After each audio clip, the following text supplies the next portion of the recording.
empezamos la transmisión. Somos poquitos por ahora. Supongo, yo llegué temprano, así que entiendo que la gente irá llegando. Hace 2 semanas que no nos vemos.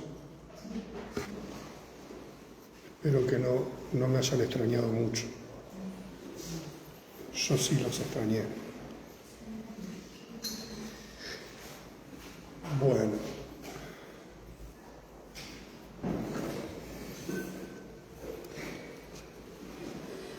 Después, en algún momento de la clase, voy a comentarles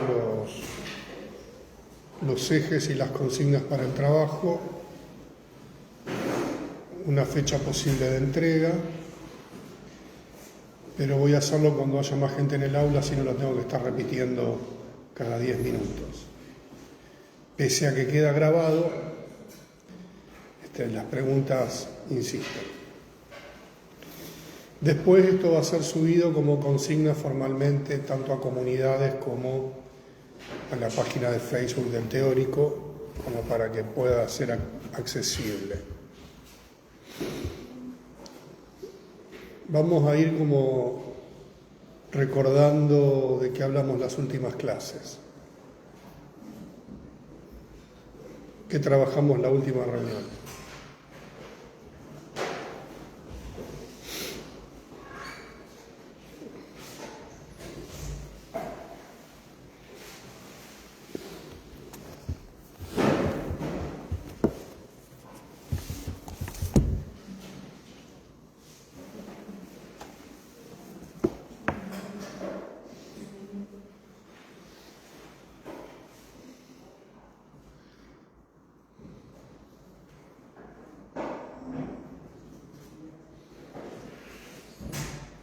¿Alguien recuerda de qué hablamos en la última reunión?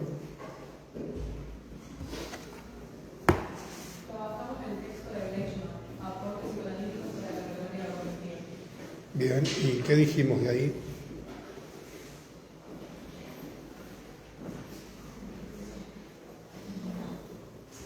Hola.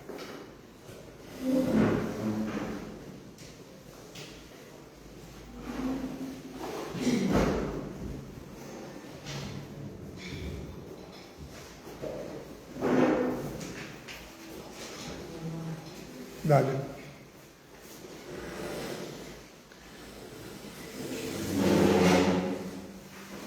Vamos a hacer un pequeño repaso de la unidad nuevamente. Desde mi punto de vista más importante que los conceptos en sí mismos es la articulación. Para mí, la articulación de las cosas es tanto o más importante que un concepto puntual. ¿Se entiende? O sea, que nosotros podamos siempre ampliar el contexto de las cosas. Entonces, supongamos que frente a la distinción entre síntoma y trastorno, es insuficiente decir, bueno, en uno el aparato psíquico está constituido, en el otro no. Eso es casi una consigna, casi un eslogan. Lo que tenemos que hacer es poder contextualizar siempre las cosas. Es decir, hola, buen día. Desde mi punto de vista, y no solamente desde el mío, el conocimiento siempre se produce como un capital relacional, relacionando cosas que podemos aprender. Si no memorizamos, como decía mi maestra de la primaria, uno memoriza como un loro. Dice, pero no sabe muy bien lo que dice. Estoy volviendo a la vieja escuela y a citar nuevamente todo ese vocabulario cuestionado. O sea, si uno repite como un loro, sí, a lo mejor es correcto lo que se está diciendo, pero no está siendo pensado.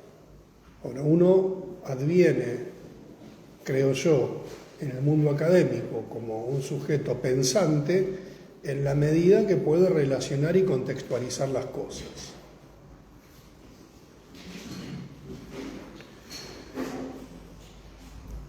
Dado que estamos en psicología en educación, hay una relación entre la exigencia del campo educativo, la exigencia del discurso pedagógico en términos de Emanuele, hacia un ejercicio de cientificidad, de poder dar explicaciones y, en el mejor de los casos, aportar herramientas y soluciones a las problemáticas que se presentan en el campo. La gran trama histórica de esta problemática se centró en las problemáticas del aprender. Hoy en día no es exclusivo de la problemática del aprender, pero sin tantos rodeos podríamos pensar que la gente es escolarizada para aprender. O sea, ¿qué van los chicos a la escuela? ¿A qué fuimos de chiquitos a la escuela? A aprender. Eso no significa, de modo alguno, que no sucedan otras cosas y que ese acto de aprendizaje no sea algo aséptico, no sea algo aséptico de una trama histórico-política, no sea aséptico a las relaciones de poder que se conjugan dentro de la institución escolar, no sea aséptico a lo que conversamos también en otras clases, de que la institución escolar instituye subjetividad moderna, instituye subjetividad escolar. Ahora bien, el aprendizaje sigue siendo, dicho nuevamente a grandes rasgos, el aprendizaje sigue siendo la operación psicológica por excelencia. O sea, el aprendizaje no deja de ser una operación psicológica. O que, en todo caso, o en su defecto, por más que sea instrumentada en la modernidad por la pedagogía, no comprenda procesos psicológicos. La distinción entre quien puede aprender y no puede aprender no siempre tiene una explicación desde la misma pedagogía, porque la pedagogía puede insistir en su método y de alguna manera chocar o colapsar frente, vamos a ir ubicándonos en nuestro terreno, a un aparato psíquico que no tiene la predisposición a lograrlo. Silvia Schlemenson, texto que está en el programa, es un texto bastante accesible, didáctico, fue un texto que escribe Schlemenson de una psicopedagogía psicoanalítica orientada para los maestros. Si ustedes se hacen del texto van a ver que cada capítulo tiene un resumen, un punteo de problemáticas, pero ella va a plantear, al igual que Bleichmar, en aportes psicoanalíticos para la problemática cognitiva,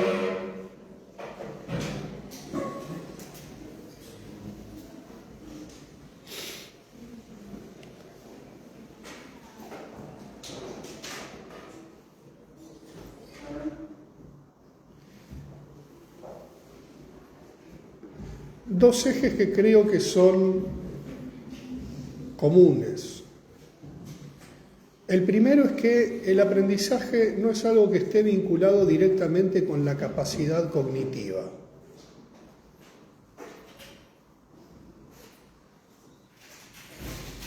Con la definición clásica de inteligencia, esa capacidad de resolución acorde a fines.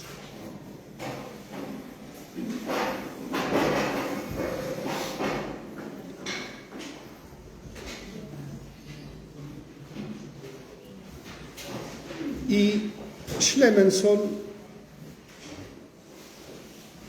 hablará de disponibilidad psíquica.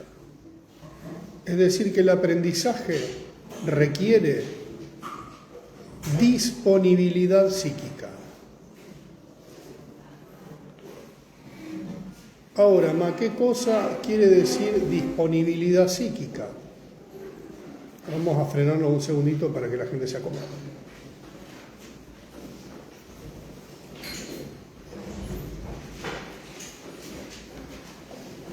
Esto es como cuando la barra brava entra al partido, cuando empezó hace 5 minutos, y se empieza a correr la gente en la popular.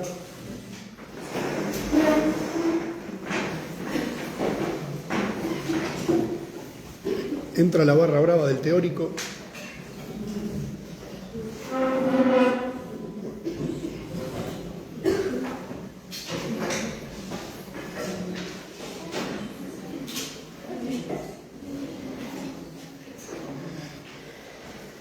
Entonces, Schlemenson nos habla de disponibilidad psíquica.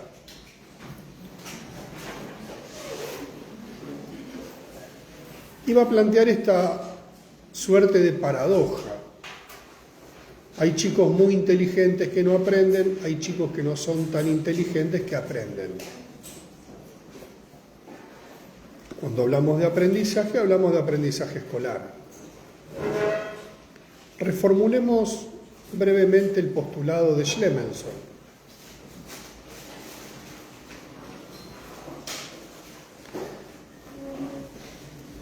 Hay niños inteligentes que no pueden adaptarse al sistema pedagógico y hay niños quizás no tan inteligentes, si vale esta apreciación, que se adaptan con mayor facilidad, lo cual plantearía de algún modo una extraña paradoja. Diríamos, a lo mejor alguien muy inteligente, cuando digo inteligente, creativo, con una gran capacidad de pensamiento, de abstracción, la lógica diría que le tendría que ser más simple adaptarse al aprendizaje escolar. Pero no, esto se le presenta como un obstáculo. Es interesante esto. Hay alguien que a lo mejor no tiene tanto vuelo, para decirlo rápidamente, se adapta con mayor facilidad. Voy a darle un consejo allá a los compañeros que están en el fondo. Mire, ese termo puede ser pateado en cualquier momento. Sí. Póngalo del otro lado, porque alguien se va a tentar de pasar por ahí y va a patear el termo. Yo sé lo que le digo, se lo digo más por experiencia que por otra cosa.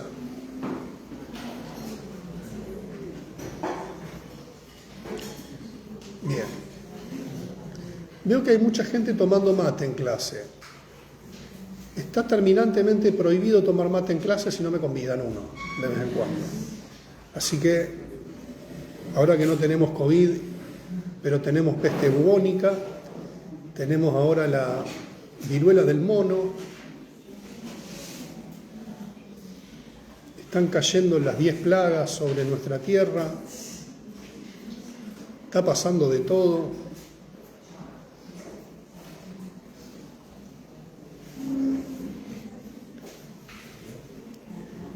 Junto a mis hijos solemos ver las temporadas de la serie The Boys. ¿Vieron The Boys? Esto lo comentamos en el práctico, pero The Boys es una buena sátira de los tiempos contemporáneos. Es una sátira muy ingeniosa, muy creativa. Y hay algo que se vincula a lo que estamos hablando en esta materia.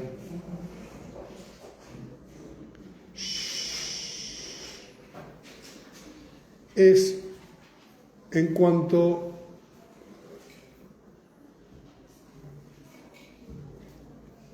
más poderosas son las relaciones de poder o más poderosos son los superhéroes, mayor grado de perversidad. Y de una perversidad sexualizada. O sea, son personajes de pulsiones acéfalas. Y estas pulsiones acéfalas son proporcionales al poder de los personajes. Es sumamente interesante esa ecuación y la capacidad de destructividad. No creo que hayan leído Más allá del principio del placer los guionistas, pero en cuanto a trama es sumamente interesante esta ecuación. Bueno, creo que estamos viviendo épocas parecidas. ¿Cómo aparece la perversión vinculada al poder, no? Lo estamos viendo en los medios, independientemente de los discursos políticamente correctos que se nos impusieron durante muchos años. Ya el mismo Freud lo advertía, y no es por presentar a Freud como el gran profeta de nuestros tiempos, en un texto que no es visitado frecuentemente, que es la moral sexual cultural. Y en la moral sexual cultural, Freud planteaba dos tipos de represión. Planteaba la represión propia del aparato psíquico hacia las mociones pulsionales, pero también hablaba de la represión cultural, que es lo que una época se permite como modo de goce.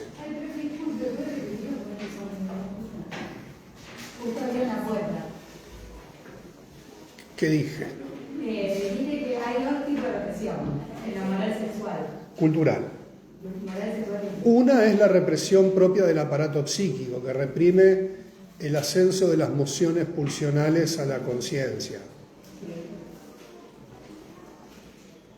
Y la otra es cómo cada época define o redefine su modo de goce. No lo dice así Freud, lo estoy diciendo yo de manera sintética. Ahora, también plantea Freud que todo régimen moral no deja de ser un régimen de hipocresía. Y que muchas de las prácticas, hábitos o perversiones que se pusieron en práctica en este último tiempo se hicieron detrás de la fachada de la corrección política. O sea, los hechos que se están dando a conocer en Olivos, tenemos un diputado prófugo por pedofilia, etcétera, etcétera. Y me permito una licencia más. Este hecho a ustedes probablemente no les suene tan conocido, pero hace unos 15 años atrás aproximadamente, se puede googlear la fecha, el mundo psi de nuestra profesión se vio escandalizado por el caso Corsi. ¿Conocen el caso Corsi, de Jorge Corsi? Bien.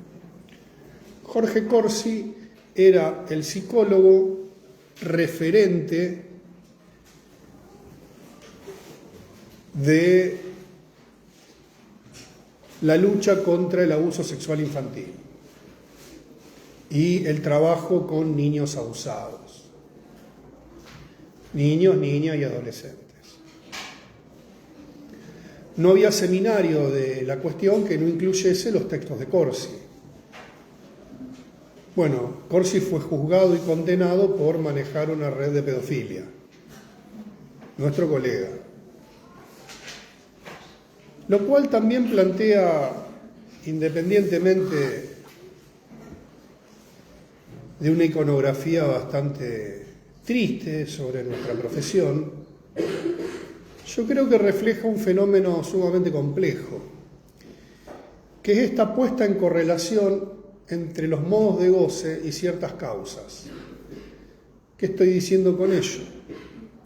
Que el que se ocupa o trabaja la problemática del abuso sexual infantil es un abusador.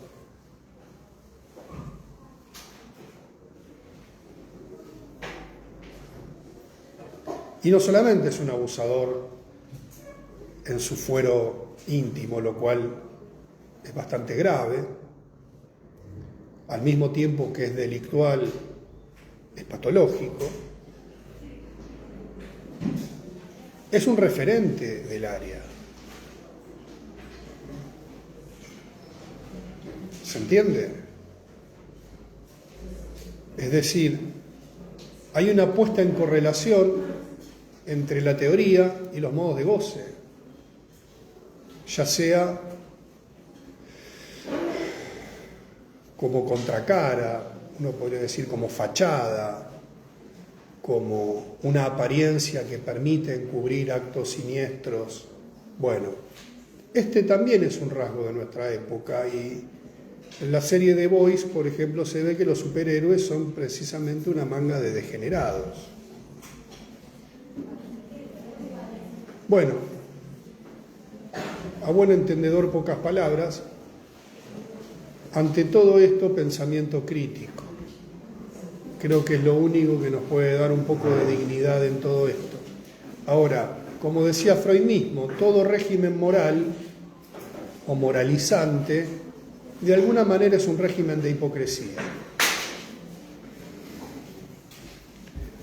Es interesante esta idea del poder vinculada a la perversión, a este plus que estábamos hablando. Volviendo a lo específico de la asignatura, esto no significa que ninguna institución esté exenta de caer en estos pozos siniestros, es decir, una institución educativa también puede ser la contracara de que esté pasando otra cosa. La transferencia también puede ser una celada para un paciente.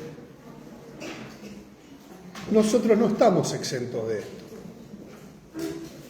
Es decir, toda práctica humana es susceptible de la perversión.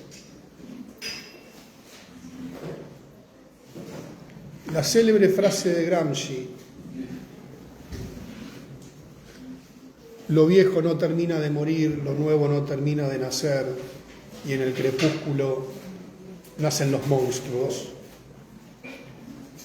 frase que de vez en cuando se empuña, sobre todo cuando gana un candidato de derecha. Yo me preguntaría, ¿y si los monstruos somos nosotros? Porque en la frase el monstruo siempre es el otro, ¿no? ¿Y si los monstruos podríamos ser nosotros? ¿Y si seríamos nosotros los que representamos la monstruosidad? Esa es una pregunta que vale la pena hacerse. Volviendo a la temática que nos convoca puntualmente, Schlemenson se hace estas preguntas. Si se trata de una carga genética, si nacemos con una inteligencia o la inteligencia es un capital cognitivo de transmisión genética, o es una adquisición, o en su defecto, independientemente de que podríamos pensar que puede haber alguna cuestión hereditaria en la inteligencia, el aprendizaje no se trata de esa capacidad o de esa potencialidad, sino de una disponibilidad psíquica. La autora va a hacer un desarrollo siguiendo un poco ideas de Lacan sobre los tiempos del Edipo, sigue la idea de una constitución psíquica de esta célula narcisística, madre fálica, niño narcisista, esta apertura por medio de la función paterna al campo de la cultura, y se va a plantear probablemente la idea más interesante que tiene la autora, humildemente, si es tan amable de acercármelo. A lo mejor si se sienta ahí tiene que recorrer menos distancia. Gracias.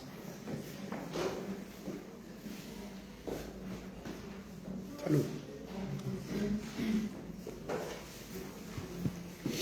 ¿Qué le puso a esto? Tiene yuyos raros esto, me parece. Estoy viendo los colores más intensos. Estoy teniendo ideas develadoras en este mismo momento y creo haberle encontrado la solución a varios enigmas. de la existencia. Estoy dialogando con Dios. Rico el mate, gracias. Muy estimulante. A las 8 de la mañana hay que apelar a cualquier recurso. Siguiendo esta idea, lo que va a plantear Schlemensohn es la apertura de un aparato psíquico que surge a partir de este Big Bang, vamos a llamarlo así, de la vivencia de satisfacción, a lograr investir lo que llamará el espacio de terceridad. Y que la institución escolar constituye ese espacio de terceridad a cual el niño debe poder elaborar. Es decir, hay un conflicto que se pone en juego en la escolarización a partir de un hecho social, que es que en el sistema educativo moderno los niños salen del seno familiar, de la endogamia, para entrar en un mundo exogámico.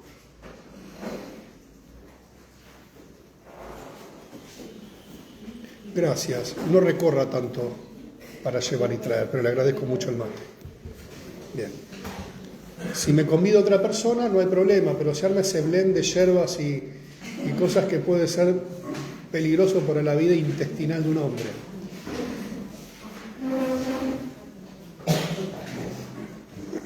Este espacio de terceridad, es decir, la cultura. Pero detengámonos un momentito aquí. Y creo que esta es la tesis del texto más poderosa que tiene Schlemensohn.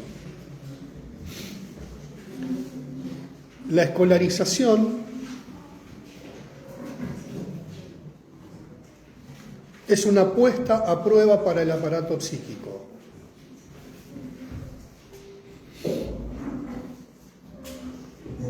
¿Ustedes se acuerdan del célebre cuentito de los tres chanchitos? Bueno, esto es parecido. Es decir, el aparato psíquico se va constituyendo. ¿Cómo puede, digamos? ¿Cómo le sale? Entonces viene la primer puesta a prueba para el aparato psíquico. El destete. Entonces, la pulsión vendría a ser ese viento que sopla. Acá está la hoja de asistencia. Si alguien no firmó, bueno. Allá hay otra hoja de asistencia. Viene esta primer puesta a prueba. Viene la pulsión y sopla, ¿no?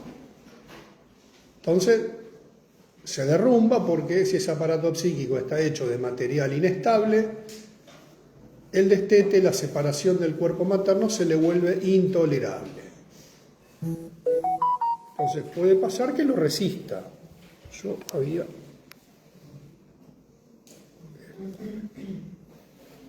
Puede ser que lo resista. Resiste la primera prueba. Ahora viene la segunda prueba, por ejemplo, el control de esfínteres. El control de esfínteres debe ser una de las puestas a prueba más duras que debe afrontar una persona. Es una renuncia a lo pulsional muy importante. Estamos hablando de renuncias a lo pulsional.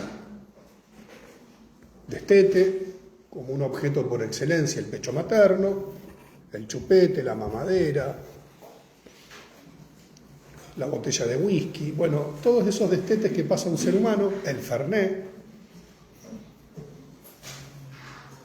eso es más de grande.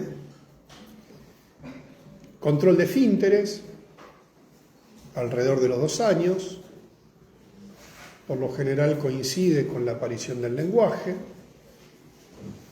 Y podríamos pensar esta primer puesta a prueba como una imposición, llamémosle, del campo social, que es que el niño debe coexistir en un ámbito familiar y extrafamiliar, con espacios reglados por la sociedad,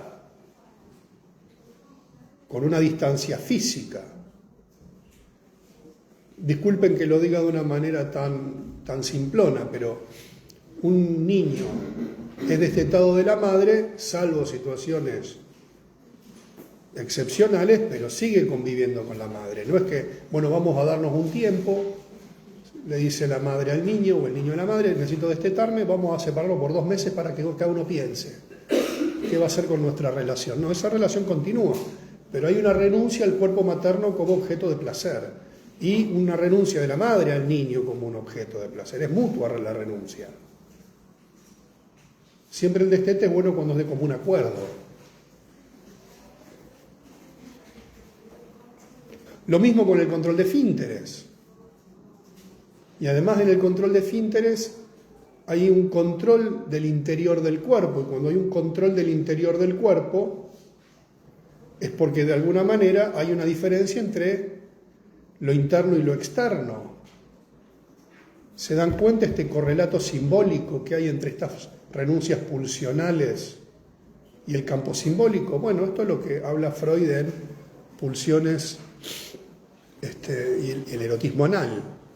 No me acuerdo el nombre exactamente del texto, que es bastante chancho. Pero cuando habla de la ecuación dinero, caca, niño, por ejemplo. Esas cosas tan asquerosas de las que hablaba Freud. Texto anal por excelencia ese.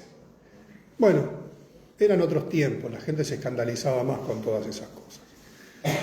Siguiendo con esta idea, vemos que en este caso, cuando por ejemplo un niño o niña deja los pañales pero sigue conviviendo en el ámbito intrafamiliar, bueno, la escolarización es un primer choque con el mundo extrafamiliar, porque no es que se fue de la abuela, de la tía, de los primos, que sigue siendo el mundo familiar.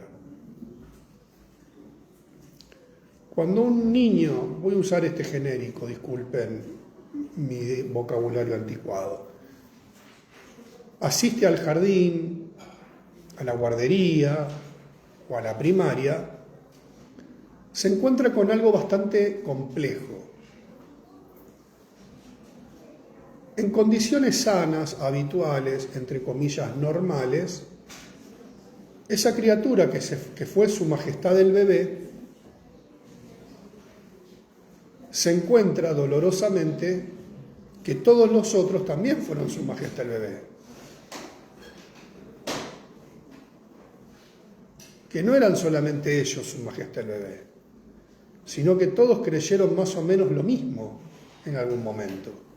Por lo tanto, esta puesta a prueba del aparato psíquico comprende la estructura en sí misma.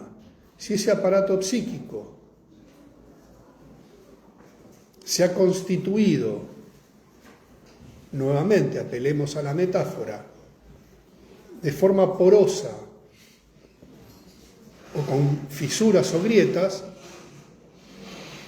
cuando el viento sople será un tembladeral.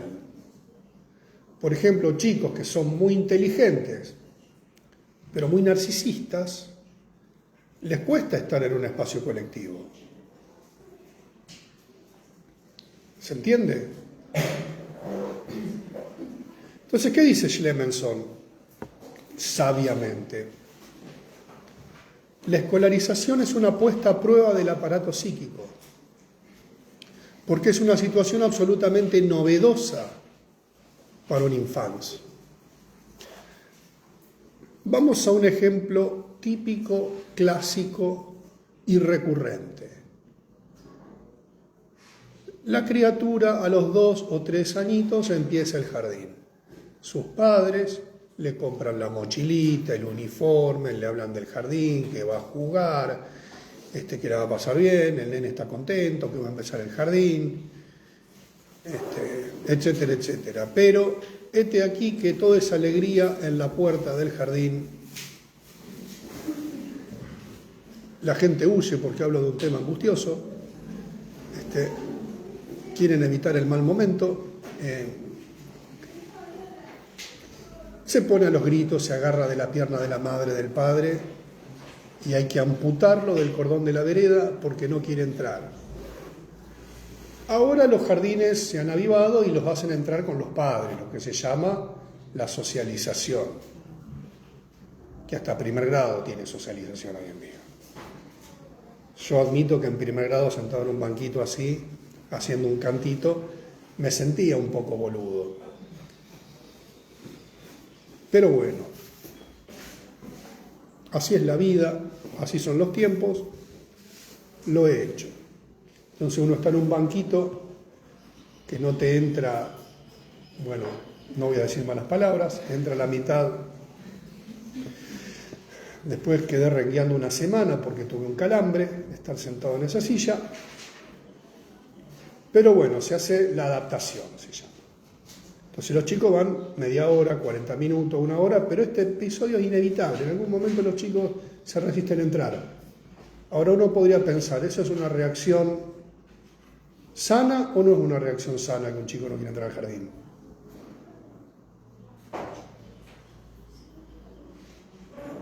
Todos tenemos la fantasía de que lo llevamos al nene a fútbol a los 4 años y va a ser un gol de chilena.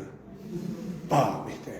Y no, el pibe corre para el otro lado donde va la pelota, se sienta. Mi hijo mayor contaba hormigas en la cancha. Todavía lo culpo por haberme frustrado una transferencia que ya tenía preparada con un club de Europa. La cuestión es que la criatura se pone a los gritos, no quiere saber nada, se agarra, llora. ¿Eso es una reacción sana o es una reacción no sana, patológica? Abramos el debate. No hay una respuesta correcta, les aclaro. Para mí es sana si se está separando. Ajá.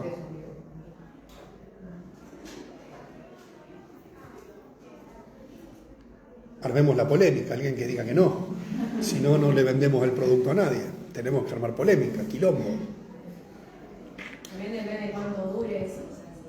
Ajá. La intensidad.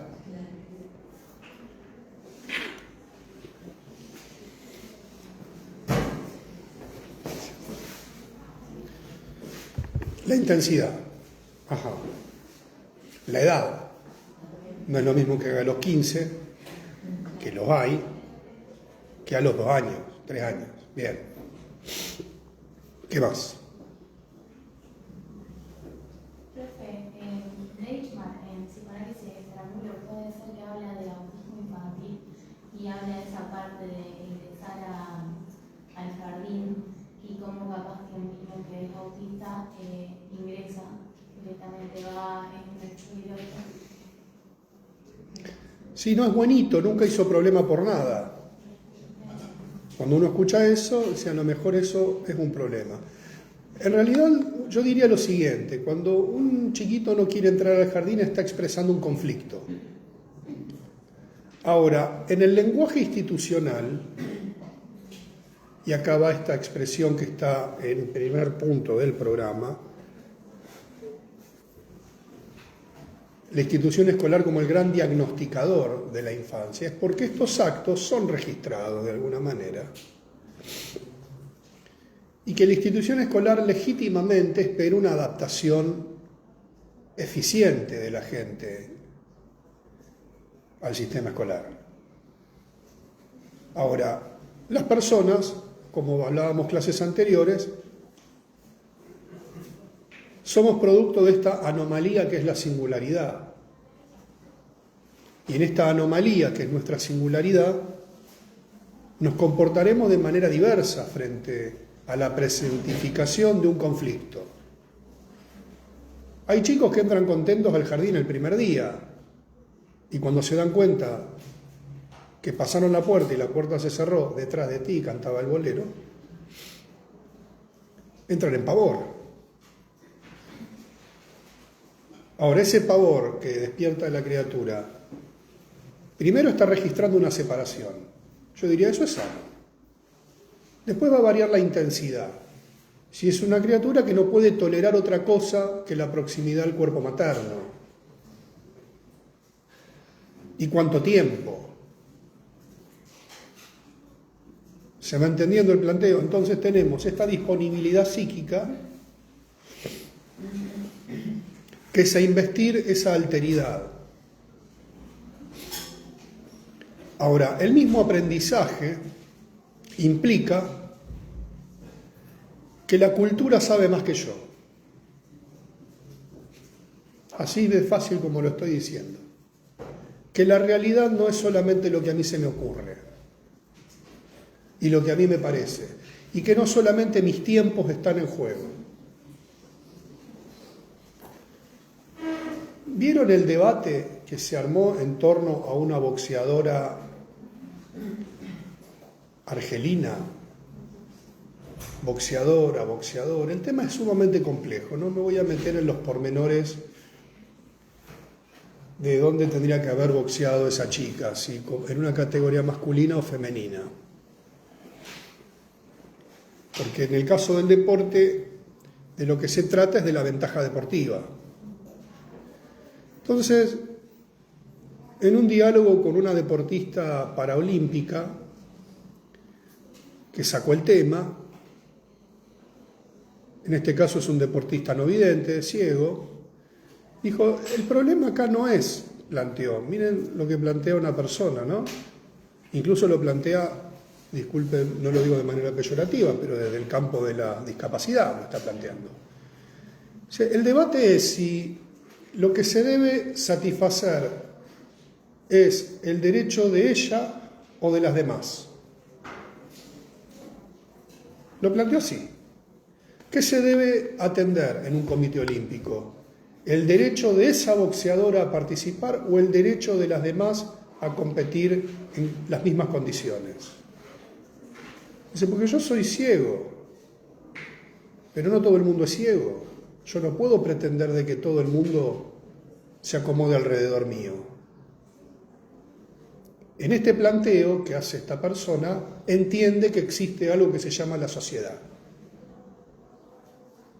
Si la institución escolar debe adecuarse incondicionalmente a la situación puntual de cada chico, no hay sociedad, lo que hay es individuo, hay una adecuación plena a los tiempos de un sujeto. ¿Qué implica este espacio de terceridad? Que el mundo no se acomoda a mí.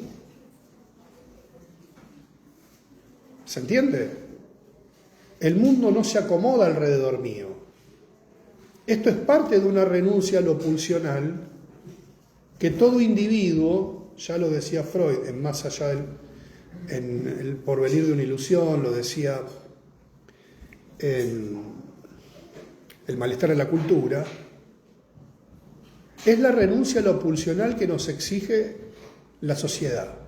Es decir, este espacio de terceridad es la renuncia a lo pulsional. Ahora, no es lo mismo tener 50 años, como es mi caso, y no haberlo logrado, que una criatura que está expresando el conflicto.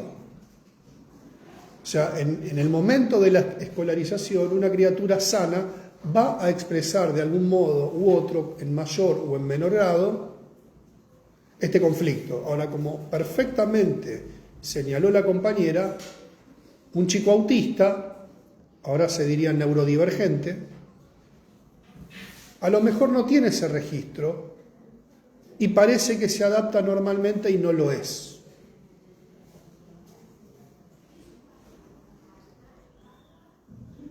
Esta interpelación teórica a la situación la podemos hacer si tenemos un conocimiento teórico. Si nosotros dejamos de aprender psicología y nos dejamos llevar por los vientos de época, estos episodios nos pasan inadvertidos. Mirá qué bueno, cómo se adaptó, nunca lloró. ¿Cómo que nunca lloró? ¿Cómo que nunca se angustió? Uno escucha ahí. Claro, no se angustió porque nunca registró la separación. Pero los padres no se angustiaron porque el chico no se angustió. Ahora, ¿cómo responden los padres, por decir los objetos primarios, a la angustia del niño? ¿Se angustian más que el niño? ¿Toleran la angustia? ese nene que se golpea cuando aprende a caminar y los padres lo llevan a coronaria. Salen corriendo y lo llevan a coronaria. Sucede. Soy padre, lo he hecho, no me avergüenzo de haberme asustado. Pero ahora, ¿le duele más el golpe o la angustia de los padres? Bueno, ahí empieza la trama humana. Entonces tenemos esta idea de el sistema educativo como el gran diagnosticador, y este diagnóstico es algo que está sujeto no solamente a los conocimientos de una época, a los modos con los cuales cada época tramita la normalidad y la patología, o la normalidad y la anormalidad para cada época, sino que también se inscriben los vaivenes, llamémoslo así, de los modos con los cuales los seres humanos administramos nuestras angustias. Acá angustia no en el sentido de cómo me angustié, estoy triste, me afecta. Estoy hablando de la angustia como una cantidad que se activa desde el interior del aparato psíquico y lo desestabiliza.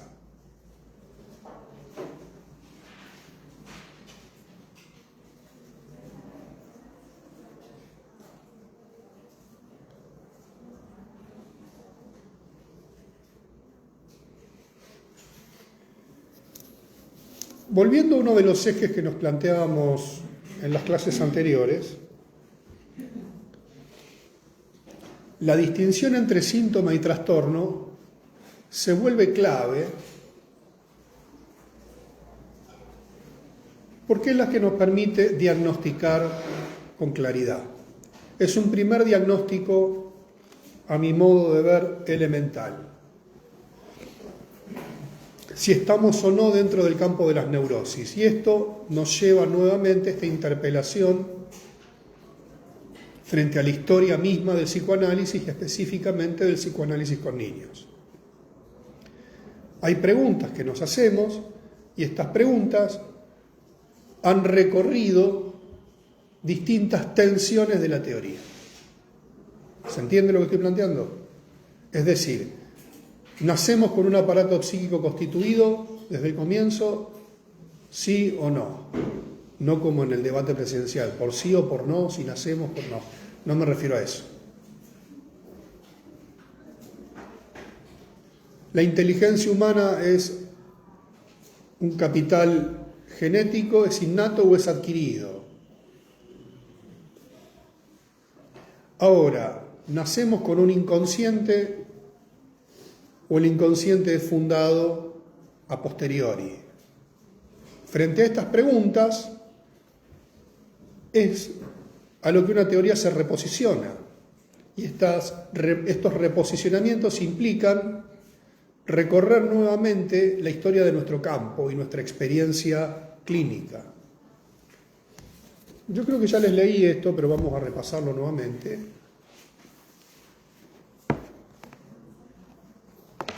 Notas sobre el niño.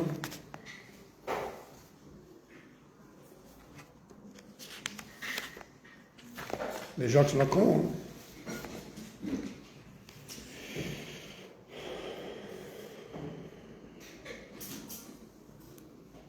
Lacan dice: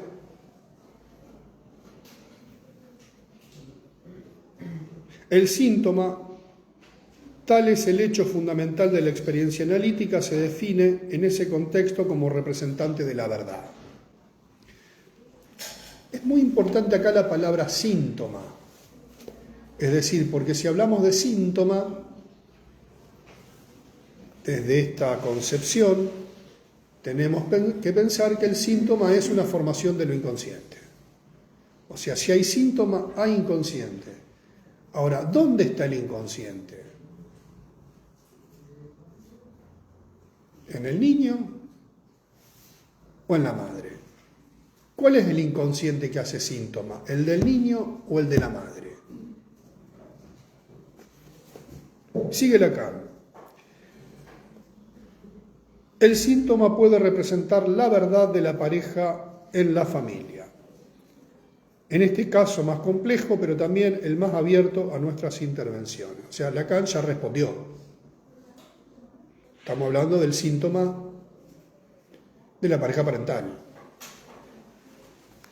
Obviamente, Lacan es un hombre de su tiempo, está pensando en una familia burguesa heterosexual, no en una familia ensamblada, en una familia con 2 padres, 2 madres, no, habla de una familia, una formación heterosexual.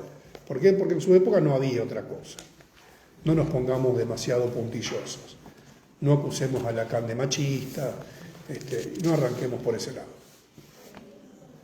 La articulación se reduce mucho cuando el síntoma que llega a predominar depende de la subjetividad de la madre.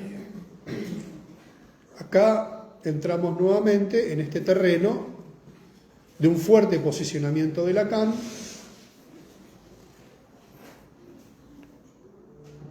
en donde la fantasmática materna, es decir, el modo en el cual el niño se escribe como falo materno, en este esquema estructuralista, circula, ¿no? Entonces llega a predominar, depende de la subjetividad de la madre. En este caso, el niño está involucrado directamente como correlativo de un fantasma. O sea, el lugar que tiene el niño en la fantasmática materna. Caso bastante habitual, una mamá tiene un bebé, se olvida del marido, del padre. No existe más el padre. Cuestión que suele pasar. Y el padre se pone tenso, no me da bola. Le pedí que me alcance el azúcar, estaba dándole el pecho al nene. Le pedí, por favor, si podía pagar un impuesto. Dice, el nene se durmió, no pude salir. Y el hombre está así. O sea, el mundo se reduce al bebé. Entonces empiezan algunos problemas, digamos. Un padre, frente al nacimiento de un hijo, resigna, tiene que hacer una resignación de ese lugar del falo, vamos a ponerlo en este esquema clásico lacaniano. Si no lo resigna y dice el falo sigo siendo yo, esta mujer no solamente tiene un bebé, después tiene un bebé en el exilio porque le demanda lo mismo pero está fuera del circuito. Suelen darse muchos conflictos en esta situación. La distancia entre la identificación con el ideal del yo y la parte tomada del deseo de la madre, si ella no tiene mediación, normalmente asegurada por la función del padre, deja al niño abierto a todas las capturas fantasmáticas. O sea, ¿qué está diciendo Lacan? La madre es este agente de la pulsión, de la barbarie pulsional, de la voracidad pulsional, y el padre aparece como un agente de la legalidad. Esto se le ha criticado a Lacan en esta idea de reedición de civilización y barbarie. La barbarie de la fantasmática pulsional debe ser de alguna manera equiparada, nivelada por la cultura del padre como agente. Pero dice, deja abierto todas las capturas fantasmáticas. En esto Lacan no está tan equivocado. Deviene el objeto de la madre y ya no tiene otra función que la de revelar la verdad de ese objeto. Entonces, ¿qué está diciendo Lacan en suma? El niño es el síntoma del inconsciente materno. Está diciendo ahí una acción directa. Por lo tanto, hay síntoma en la medida de que hay inconsciente materno. Entonces siempre tendríamos síntoma. ¿Se entiende o no se entiende? ¿A quién le interpretamos los analistas? A la madre. En la primera entrevista con el analista, Maud Manoni lleva al extremo esta línea que en su momento, quiero aclarar, fue revolucionaria e innovadora, porque los analistas kleinianos le interpretaban hasta las piedras, porque pensaban que todo tenía inconsciente. Analistas kleinianos le han hecho interpretaciones a bebés, porque para ellos de alguna manera se inscribía. O sea, le decían algo al bebé Y entonces la madre perpleja le decía, pero el bebé no habla, se inscribe, quédese tranquila que se inscribe. No lo sabremos nunca eso. ¿Alguien me suministra un mate? Hablando de se inscribe. Bueno, ya lo encargué, cuando alguien pueda me trae un mate. Bleichmar cuestiona fuertemente esta posición. O sea, ¿por qué insisto en este argumento? Porque el esquema que está planteando aquí Lacan y posteriormente Manoni y Dolto no admite una distinción entre síntoma y trastorno. Gracias. Si quiere puede sentarse ahí hasta que termino, así no recorre tanto. Gracias.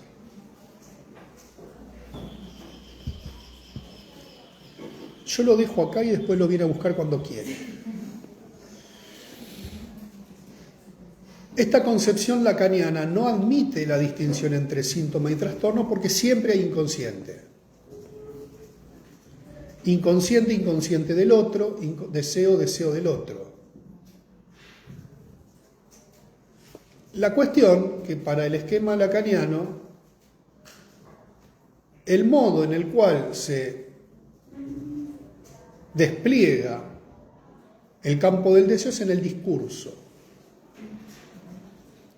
Recuerden la tesis lacaniana, inconsciente estructurado como un lenguaje.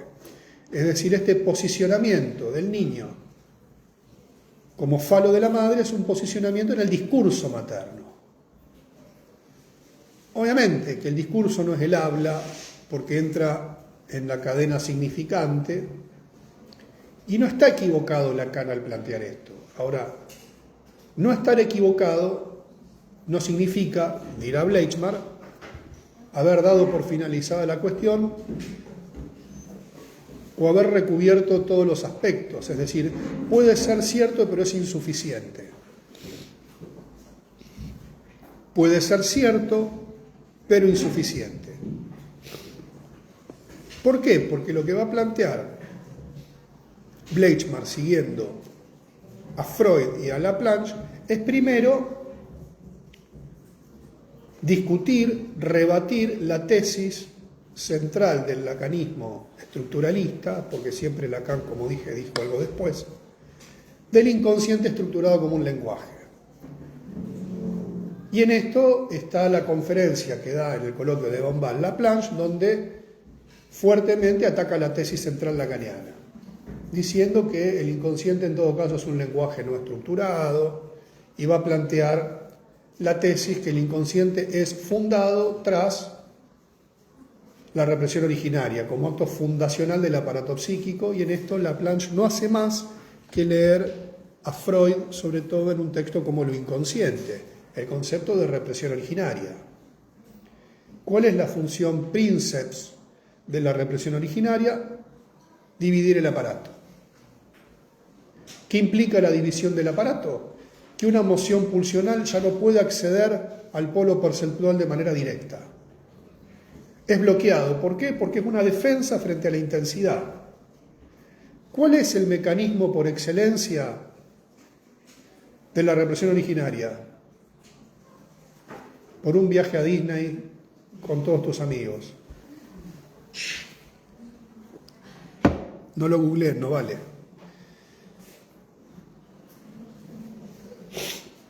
La contrainvestidura. ¿Qué hace el aparato psíquico? Contrainviste. Ahora yo digo esto y dicen, pero ma, ¿qué cosa es la contrainvestidura? Se estará preguntando en casa la gente. La gente quiere saber que están mirando esto. Se están preguntando, ¿pero qué es la contrainvestidura? Es una investidura opuesta, una fuerza que se le opone a otra.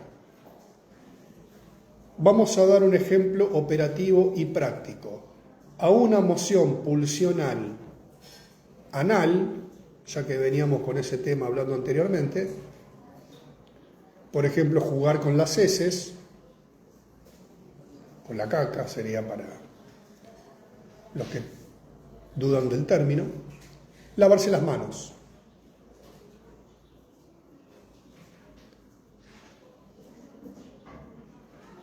sea, en un paciente obsesivo que se lava las manos de manera constante, uno puede pensar que hay una pulsión que lo ensucia.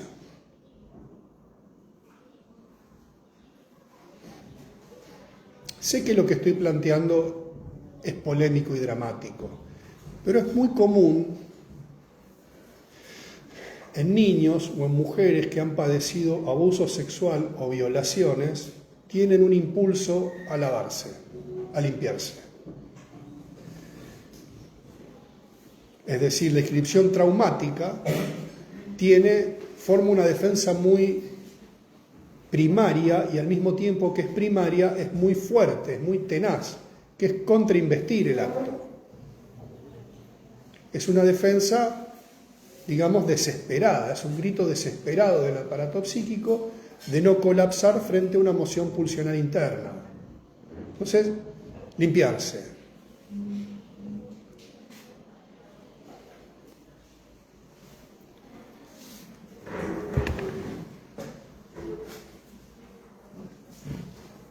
Ahora, la contrainvestidura tiene este objetivo, o sea, cuando una emoción pulsional, en lugar de descargarse, es interceptada por la contrainvestidura y lo frena, le hace una fuerza de oposición, su manera de realización es por un camino colateral. Es decir, cuando un síntoma es muy agudo, es muy tenaz, lo que se llaman hoy en día los famosos TOCs, los trastornos obsesivo-compulsivos, esta cuestión compulsiva, sin mucha variante, uno tiene que pensar que algo está pasando en la represión. ¿Se entiende? Cuando es algo estereotipado, reiterativo, si es un neurótico obsesivo, y yo no sé si es un neurótico obsesivo. A lo mejor hay un último intento de la contrainvestidura de frenar esa emoción pulsional. Es decir, si se rompe la represión originaria, si se rompe esa contrainvestidura, el aparato psíquico colapsa, se desordena. Es bastante habitual en las instancias previas a un brote psicótico que estas personas, los pacientes, no puedan dormir, por ejemplo, y realicen distintos rituales obsesivos agudos y rígidos. El otro caso que es polémico también es el de la llamada sublimación. Acá tenemos un caso complejo, porque sublimación en algunos textos ha sido idealizado. La sublimación Freud la va a plantear, esto lo hará en Introducción del Narcisismo y en algunos otros textos, no desde lo sublime del acto estético. La sublimación es cuando, por ejemplo, un elemento pasa del hielo al vapor sin haber sido agua. Es un fenómeno químico la sublimación, es un cambio de estado de un elemento habiendo salteado una fase intermedia. Probablemente alguien que conozca de química me discuta esta definición, yo la hago solamente con fines didácticos. Entonces, ¿qué dice Freud? Entre la emoción pulsional, lo que aparece es la obra artística, pero es una elaboración, para decirlo de alguna manera, una deriva de la pulsión sin haber sido captada por la represión. Cuando el pintor sublima, no puede parar de pintar. Es un acto compulsivo. ¿Se entiende? La sublimación incluso es un acto que una persona lleva adelante bajo mucho sufrimiento. Algunos biógrafos de Salvador Dalí dicen que Dalí no podía parar de pintar. No podía parar. Era un sentimiento, no podía parar. No puede parar. Yo he conocido músicos que se levantan a las 8 de la mañana y se duermen con el instrumento en los brazos. Tocan bien y no sé, a lo mejor logran algunos grandes destrezas instrumentísticas, pero La música les implica un sufrimiento constante, nunca están conformes, nunca dicen, che, me salió... No puede parar. ¿Por qué? Porque no está mediada la actividad pulsional por la represión. La defensa migra al acto sublimatorio. La gente aplaude. Uno habla de sublimación y la gente aplaude.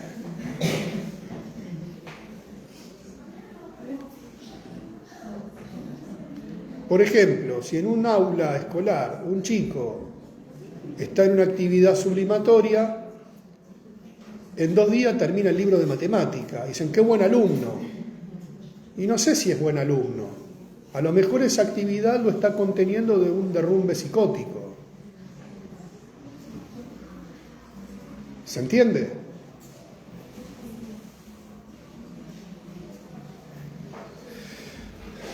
Entonces seguimos en el terreno de la disponibilidad psíquica y de esta puesta a prueba del aparato mental. En el esquema de Lacan lo que vamos a ver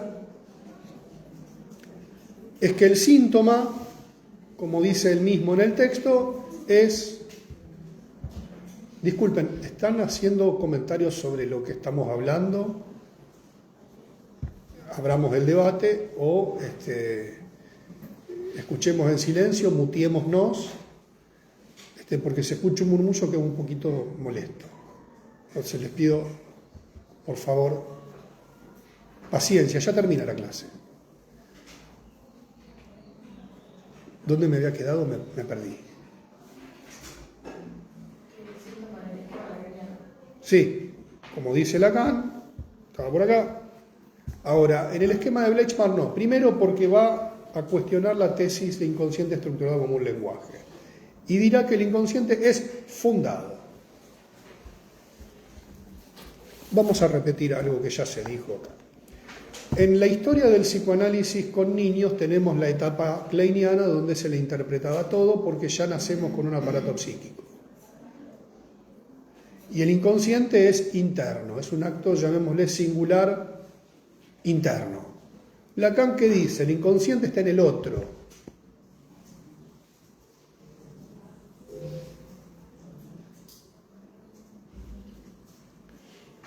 Bleichmann dirá el inconsciente parte de un resto sexual que deja el otro en el sujeto, con lo cual activa un proceso.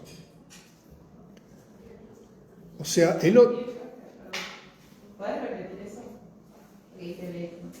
No sé si me va a salir igual. Bleichmann dirá que el inconsciente se constituye a partir de un resto sexual que deja el otro y el inconsciente surge como defensa frente a ese resto sexual, frente a ese plus de goce.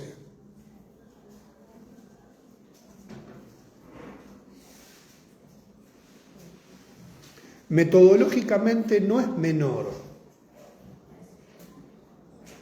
porque ¿qué haría un analista lacaniano de paladar negro? Trabajaría con los padres, con el deseo de la madre. Si la madre cede en el síntoma, diríamos que, por añadidura, el niño cede en el síntoma. Ahora, estaríamos casi en una terapia transpersonal, como si el niño no tuviera mecanismos propios. O sea, esto puede ser válido en algunos casos. Voy a dar un ejemplo.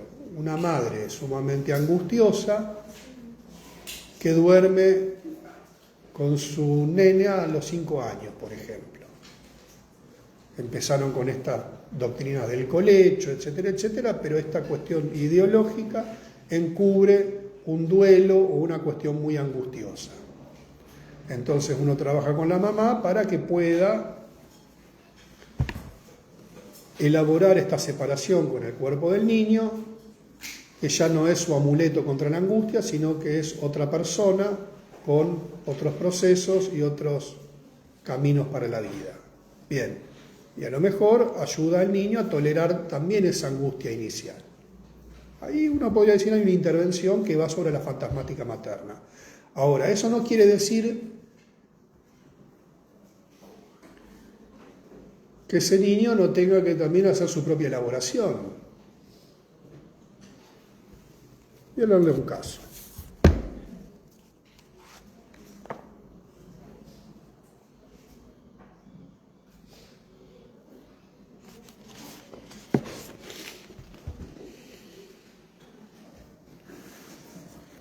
Llamaremos Kevin a un niño de 2 años y medio cuyo peso en el primer encuentro es de 7 kilos. Este es un caso de desnutrición infantil. A ver.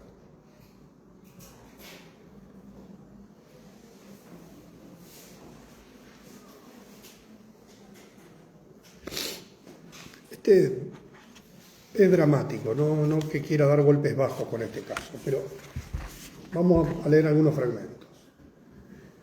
Llamaremos Kevin, un niño de 2 años y medio, cuyo peso en el primer encuentro es de 7 kilos. 2 años pesa 7 kilos, o sea, pesa menos que un bebé de 6 meses. Peso que mantenía desde hace más de un año, es desnutrido de segundo grado profundo. Se estancó en el peso después de una diarrea entre los 8 y 9 meses. Desde ese momento su peso no había variado mucho. O sea, prácticamente desde los 8 meses pesa lo mismo.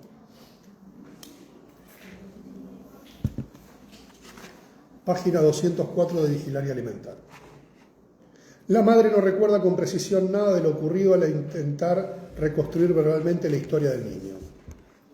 Es el menor de 6 hermanos bastante mayores que él. Los primeros 5 son de un primer marido de quien se separó.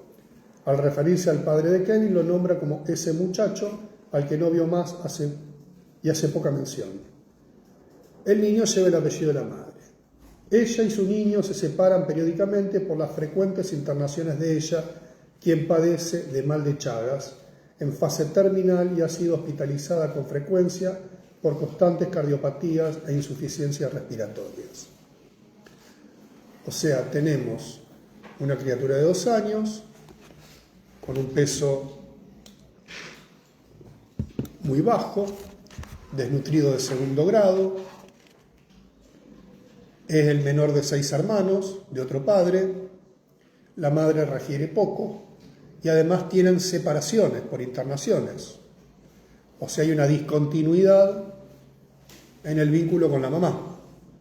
¿Estamos? Hay como un bache. Cuando el niño tenía 2 meses, tuvieron que separarse durante 20 días por la enfermedad de la madre. No queda muy claro al cuidado de quién queda el niño, si de la vecina o de los hermanos. Durante el periodo de la separaciones, la madre refiere que su hijo no come, hace espasmos y le salen llagas en la boca.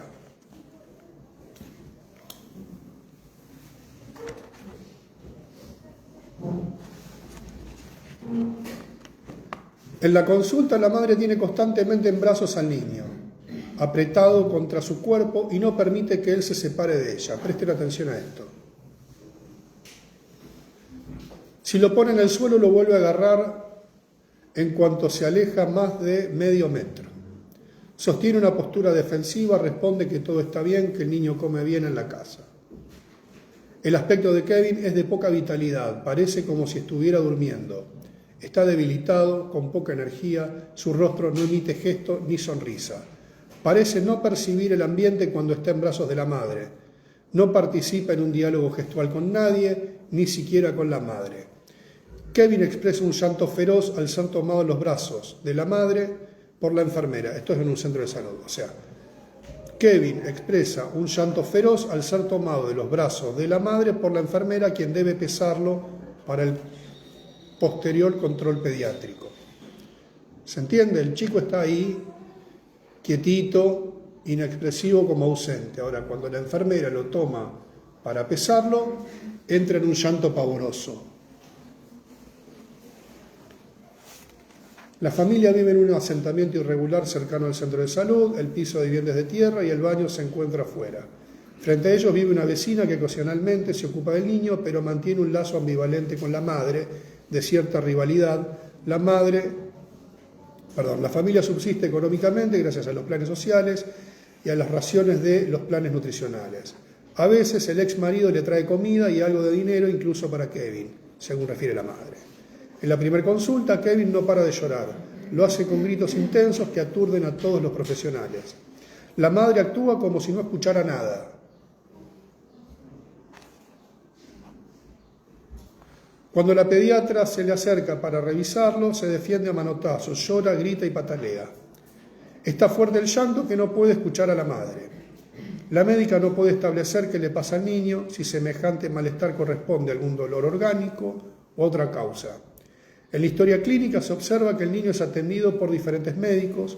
El registro en los controles muestra que circulan por varios de los profesionales del centro de salud, por lo que se sugiere que intenten mantener continuidad con un profesional en particular.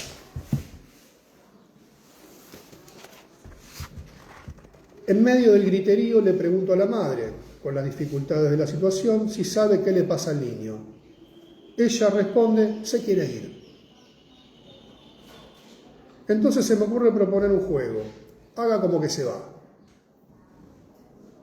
Entonces, ni bien la madre le dice, vamos llorón, el niño cesa de llorar y colabora con ella para vestirlo y levanta los bracitos para que le pongan la campera. El rostro del niño es imperturbable, parecería no estar mirando nada. Yo los acompaño hasta la puerta del dispensario diciendo, siguiendo el juego, saludando al niño, chao, se va, que parece no verlo, chao, se van, hay que decir chao, y el nene estaba ahí, una piedrita, pobrecito. La mirada del niño parece traspasar a quien tiene adelante. Al llegar a la puerta se le pide a la madre que vuelva al consultorio, y ni bien la madre gira sobre sus talones, el niño comienza a llorar ferozmente otra vez.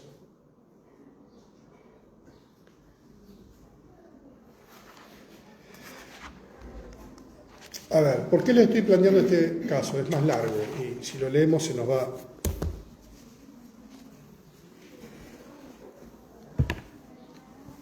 Acá estamos frente a un síntoma o un trastorno. Estamos hablando de un chico de casi 3 años. No habla, no juega, no tiene control de esfínteres. Está desnutrido, pese a recibir aportes nutricionales, no come. Obviamente su desarrollo simbólico está absolutamente limitado. Y hay una madre que tiene mal de Chagas, tiene una enfermedad orgánica, que debe ausentarse secuencialmente.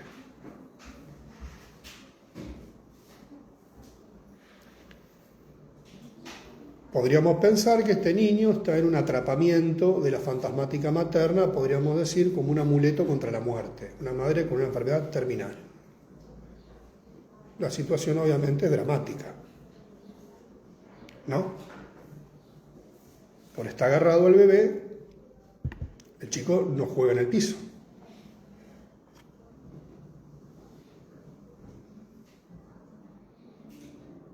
Uno podría pensar, no hay padre, siguiendo el esquema lacaniano, no hay metáfora paterna, entonces en la medida que la metáfora paterna es débil, vamos a plantearlo así, este niño está atrapado, como dice Lacan, en esta fantasmática de muerte materna. Es una manera de pensarlo, ¿no?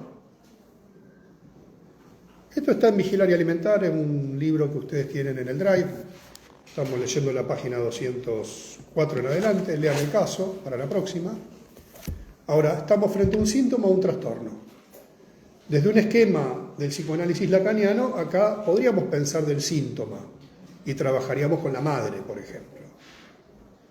Ahora, ¿qué pasa con este niño?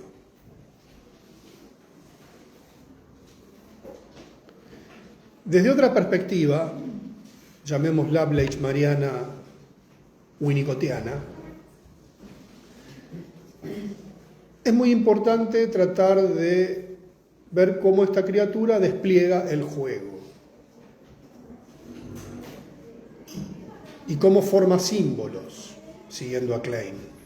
Es decir, en la medida de que no hay despliegue simbólico, sino que hay pura corporalidad, es un niño que está inmerso en la pulsionalidad materna, en su propia pulsionalidad, si quisiéramos decirlo así de este modo, porque no hay símbolos que medien, pero tendríamos que agregar, siguiendo a Klein, ¿Qué pasa con la agresividad? Con el sadismo infantil. El sadismo es un modo de acción pulsional al interior del psiquismo de este niño. Obviamente este es un chico que no puede aprender nada, ya está en edad de ir al jardín, pero no hay ninguna disponibilidad psíquica porque solamente hay cuerpo, no hay espacio de terceridad. Ahora, ¿qué hacemos como psicólogos para trabajar esto? ¿Se entiende? Con recitarles que son sujetos de derecho no alcanza. ¿No? Si no podemos comprender, y acá hay un fragmento que surgió en el práctico el otro día muy interesante,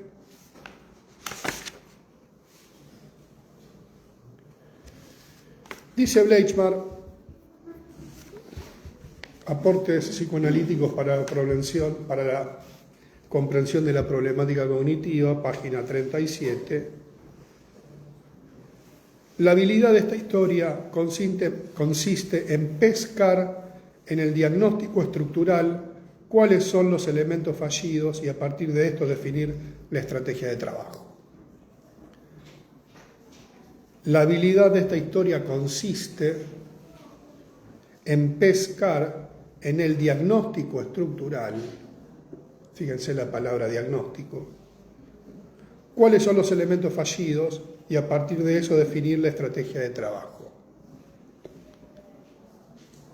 Si yo no pienso un diagnóstico, en el sentido no del diagnóstico psiquiátrico o del diagnóstico médico tradicional, ya debatimos esto en su momento, si yo no comprendo en qué trabajo psíquico está esta madre y este niño, en las condiciones que tienen que afrontar esto, y qué repercusiones tiene en un sujeto en estructuración, no puedo pensar una estrategia de trabajo. Entonces, acá hay un síntoma o un trastorno. Yo me inclino porque estamos en el campo del trastorno.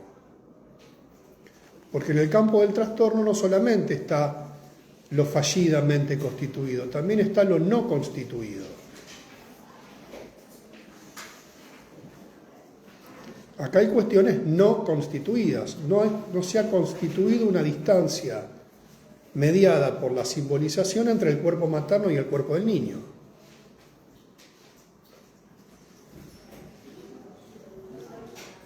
Por lo tanto, este chico perfectamente, como también ocurrió, fue a un centro crecer, que eran los jardincitos que tenía la municipalidad, y obviamente no se pudo incorporar, no había forma. Ahora este chico, este pavor que muestra cuando es separado del cuerpo materno, no es la angustia de un niño cuando va al jardín, de un niño sano, es otra cosa. Está en un plano mucho más primario que en una simbolización de una separación. Hay un reflejo de separaciones traumáticas. La separación traumática genera mucho daño. ¿Se entiende? ¿Preguntas, ideas, comentarios?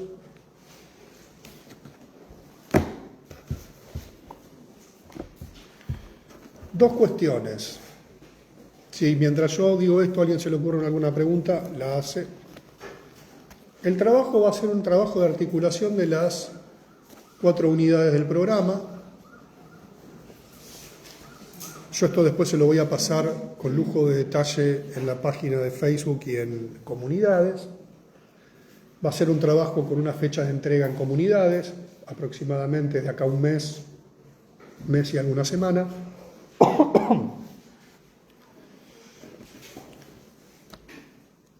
Puede ser realizado de manera individual o grupal hasta 4 personas. Hasta 4 personas incluye 2 personas, 3 personas y 4 como máximo. Aclaro esto porque siempre está la pregunta.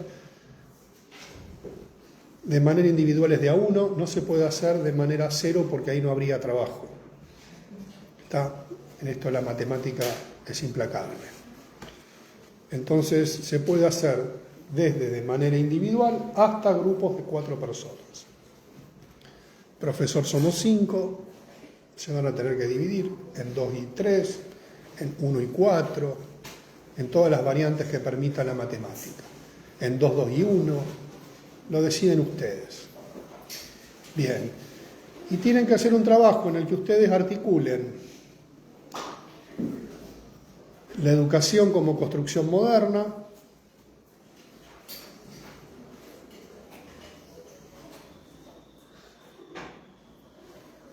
construcción moderna me refiero al peso de la biopolítica en la composición, pasando a la unidad 2 de lo que es la subjetividad del sujeto moderno.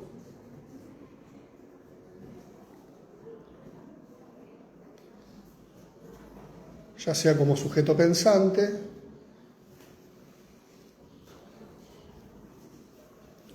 obviamente el sujeto pensante como producto de la modernidad, y la subjetividad como instituyente o como instituida sociohistóricamente. O sea, ahí tenemos que ir a la teoría de la subjetividad.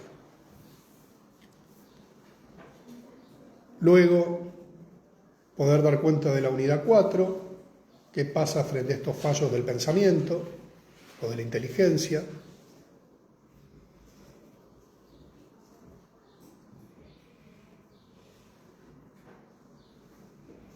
Y finalmente, la última unidad que aún no comenzamos a trabajar, que en breve lo haremos, es el enfoque institucional de la educación, desde la psicología.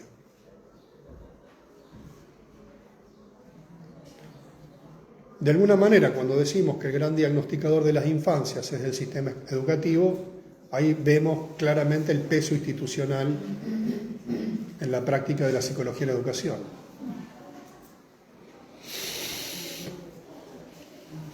Yo esto lo voy a plantear más claro en redes y en comunidades. El trabajo va a tener un plazo de entrega de algunos días que se abre y se cierra en comunidades, se entrega en el aula 0916. Vayan armando los grupos y vayan pensando una problemática que les permita ir anudando estas cuestiones que estamos hablando. Otro tema es que este año lo he tenido que llevar adelante bajo condiciones bastante adversas en un montón de cuestiones. No descarto la posibilidad de que en algún momento me tenga que tomar días de licencia, por lo tanto algunas clases no se van a poder dictar. Esto significa que a lo mejor les transmito alguna consigna o clases para ver ya grabadas, con alguna guía como para que ustedes puedan trabajar. Por eso estoy también aprovechando la tecnología que nos dejó la pandemia, de que podamos articular con comunidades para que, si llegado el caso yo no pudiera estar presente en algunas instancias, esto también a los que hacen el parcial, cursan el práctico conmigo, también van a ser informados de cómo nos vamos a manejar en el caso eventual de que en alguna fecha decisiva para ustedes yo deba estar en licencia, para que ustedes no se vean perjudicados, no queden en el aire. Entonces, bueno, son las situaciones que suceden en la vida, que a uno le tocan atravesar, te llega cuando te llega, te toca cuando te toca, pero ustedes no tienen la culpa, por lo tanto, trataré de que mi situación personal no los afecte ni los perjudique a ustedes. Así que bueno, muchas gracias, nos vemos la próxima.